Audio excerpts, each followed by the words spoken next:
नमस्कार दोस्तों, पावागढ़ पार्ट 1 में हमने अपना सफ़र माची घाट से शुरू किया और हमने कुदरत को निहारते हुए और प्राचीन पावागढ़ फोर्ट के अवशेष को देखते हुए माँ भद्रकाली मंदिर तक हमने अपना सफ़र ख़त्म किया।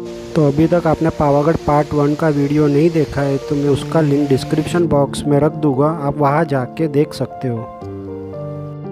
अब हम पावागढ़ शक्तिपीठ माँ काली मंदिर के सफ़र आगे बढ़ाते हैं। रोपवे बंद होने के कारण क्या बड़े, क्या बुजुर्ग और क्या बच्चे सभी को अपनी यात्रा पैदल ही कर रहे थे।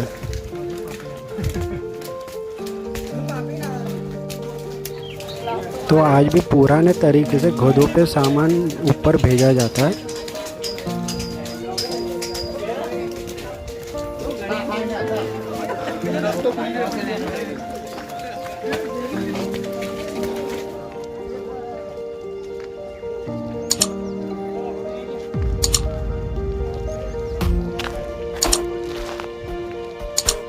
तो हम थोड़ा शॉर्टकट ले रहे हैं।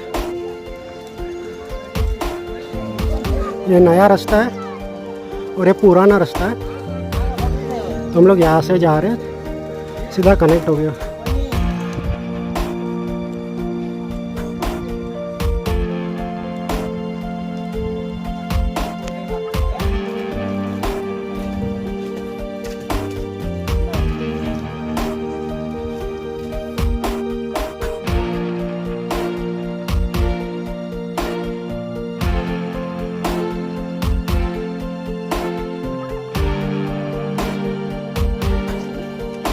लंबी चढ़ाई के बाद यहाँ पे बीच बीच में आपको फ्लैट सरफेस मिलेगा जहाँ पे आप अपनी थकान उतार सकते हो।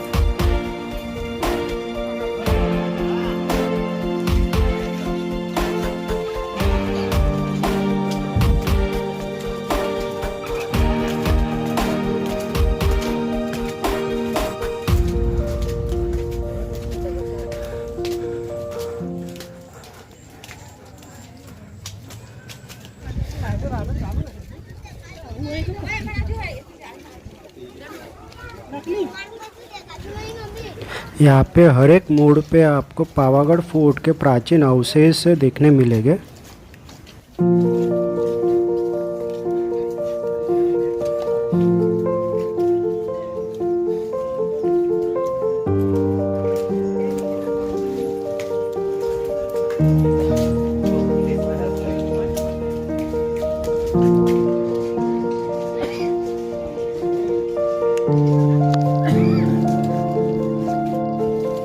पावागढ़ की चढ़ाई करते वक्त आपको 2 तालाब मिलेंगे, जिसमें से ये पहला दूधिया तालाब है।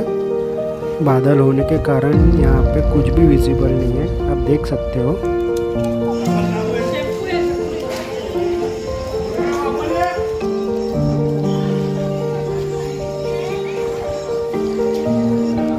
पावागढ़ हिंदू धर्मों के साथ साथ बौद्ध और जैन धर्मों का भी मिश्रण है।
यहाँ आपको रास्ते में बड़ा सा जैन मंदिर दिखाई देगा जो दिगंबर जैन मंदिर है।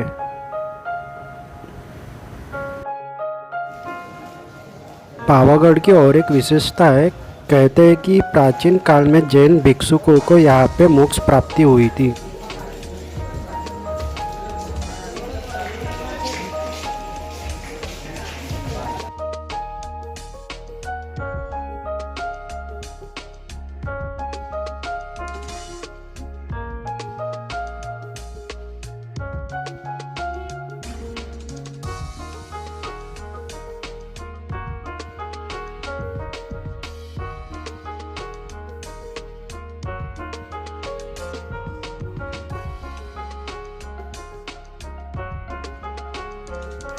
को पावागढ़ की चोटी पे दूसरा तालाब देखने मिलेगा, इसे तेलिया तालाब कहते हैं।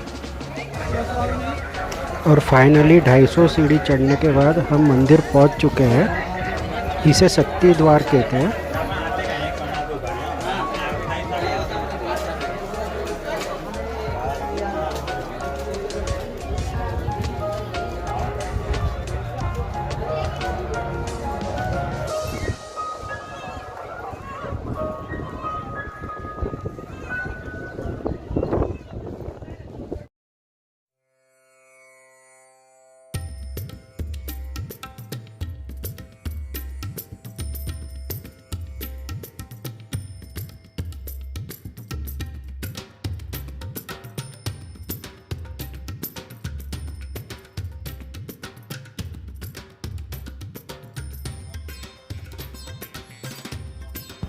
तो मैं आपको यहाँ से व्यू दिखाना चाहता हूँ। आप देख सकते हैं यहाँ पे नीचे खाई है, लेकिन बिल्कुल कुछ भी नहीं दिख रहा है, सिर्फ बादल ही बादल है।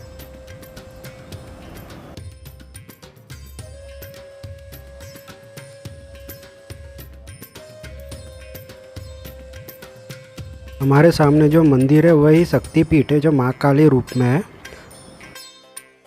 और ये काल भैरव भगवान है। कहते हैं कि हर एक शक्तिपीठ की रक्षा काल भैरव करते हैं, इसलिए आप हर एक शक्तिपीठ के सामने आपको काल भैरव का मंदिर दिखेगा।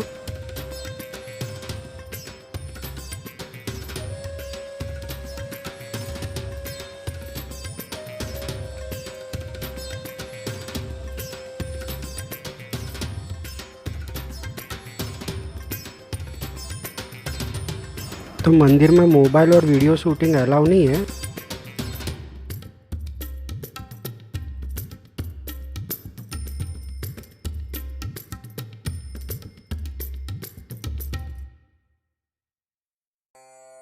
तो पहले ये मंदिर बहुत ही छोटा सा टेम्पल था, लेकिन अभी पूरा का पूरा अभी रिनोवेट करके ये नया मंदिर बनवाया।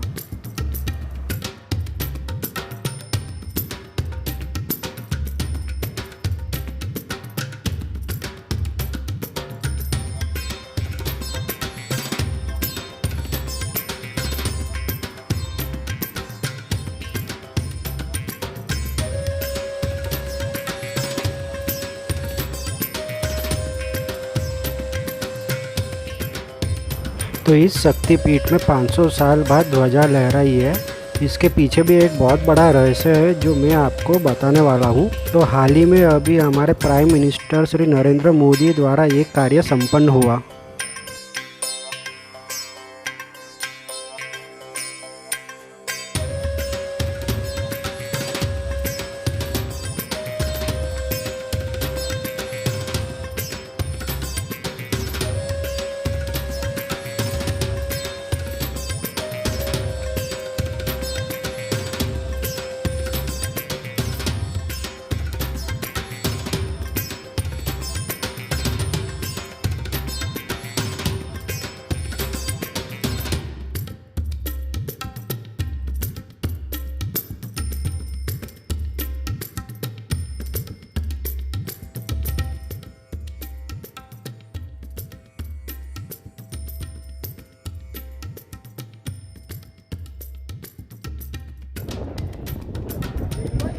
पहाड़ के चारों ओर बादल होने के कारण क्लियर व्यू तो नहीं दिख सकता, लेकिन बादलों से घिरा ये पहाड़ आपको एक अलग ही और नया एक्सपीरियंस आपको देगा।